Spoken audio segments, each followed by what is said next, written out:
Hello everyone, this is Kevin, your entrepreneur, and wow, it's been a few days. Dawned on me, yeah, it's been a few days. Sorry guys, life has been very interesting recently, so I had to deal with some things, and that was a bad time to take a break because holy cow, did all this Uber stuff come up. Well, let's get back to the grind. I've got some catching up to do, I've got some current stories to talk about, and you know what? I'm even going to start doing a little bit of advice videos because that is why I initially started the channel. So I'm going to try to aim, not promising, but I'm aiming for 2 new news videos and 1 advice video every day till Friday at least. And we'll see how that works out, okay? In the meantime, let's get to the news. And this was the big one. And I actually could have made the video about this on the day it happened, but I wanted to wait a few days to see if anything came out of it. And honestly, nothing's come out of it, so I'm going to have to speculate. But the U.S. Department of Justice in Northern California, aka, excuse me, California, you know, side note, why is it Northern and Southern California when you're in Southern California? I didn't even realize that was a thing until I moved out here. Just asking.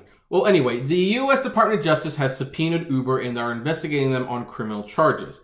Basically, they want to look into the gray ball program that Uber admitted to having and admitted to using to avoid police officials.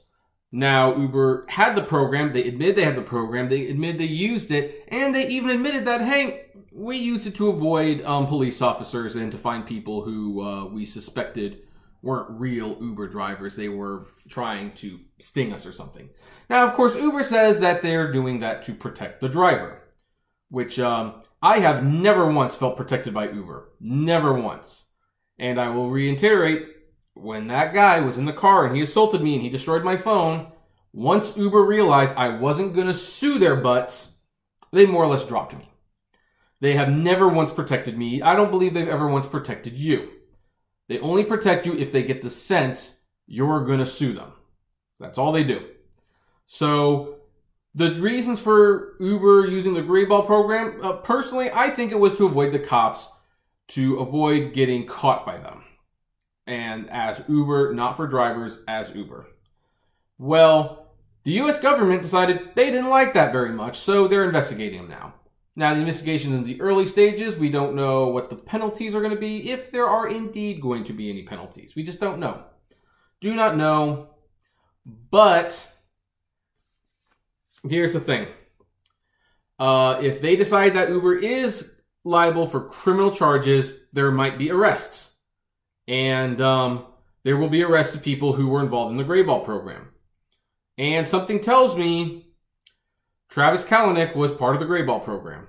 In fact, I think they even somewhat kind of admitted that at one point. So, yeah, if Uber's found guilty of this is going to be really interesting. Like, very, very interesting. I don't know if that would tear down the company, because companies have had criminal CEOs for years. They usually just replace the person. But Uber's not a publicly traded company yet. And at one point, Uber needs to go public. They need to make money. They need to get some cash infused that doesn't involve begging. And that's going to be put in real jeopardy, folks. Let me tell you. That's going to be, this would put that in real jeopardy. So, I don't know. Uber's interesting because my dad joked, you don't want to piss off the U.S. government. And if you don't piss off the U.S. government, the 3 companies you don't want to piss off are Disney, Apple, and Google. Uber has pissed off the U.S. government and 2 of the 3 companies. Anyway, what do you folks think? I'd love to know. Comment below, like, favorite, share, subscribe. And as always, flame responsibly. Have a good one.